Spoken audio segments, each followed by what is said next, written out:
M'għandix kliem biex niddeskrivi din it-telfa. Kliem Betta Ellul oħt l-10 vittma tal-COVID-19 f'pajjiżna Godfrey Ellul. Ellul miet 3 xhur biss wara li ħareġ mill-ħabs fejn kien ilu jiskonta sentenza mill-2002 minħabba li inqabad bid-droga li ma kienitx għall-użu personali tiegħu.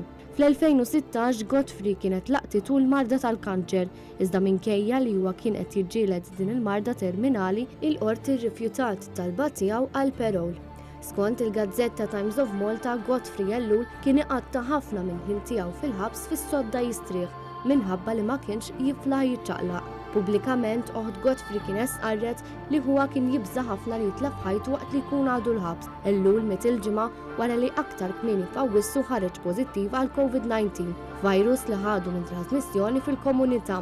Godfrey Ellul qatta l-aħħar ftit jiem ta' ħajtu fl-isptar Mater Dei, iżda sfortunatament ma setax jitpoġġa fuq ventilator minħabba l-kondizzjoni li kellu. Ftit jiem qabel il-mewt ta' huwa Betta Ellul fuq Facebook esprimit rabja minħabba nuqqas ta' azzjoni min-naħa tal-awtoritajiet fi żmien fejn il-każi f'pajjiżna splodew il fuq. Hija stqarret li issa li huwa spiċċa vittma ta' dan il-virus hija tinsab ferm aktar irrabjata. Wara li ħareġ mill-ħabs, Godfrey kien qed iqatta ħafna ħin mal-familja, speċjalment mat-tifel tiegħu li jiftakru biss xkejken. Xewqa li kellu Godfrey kienet dik li qatta mqar milied wieħed mal-familja tiegħu, xi ħaġa li kien ferm ħerqan għaliha wara li ħareġ mill-ħabs 3 xhur ilu. Iżda sfortunatament din ix-xewqa sfaxxat fix-xejn.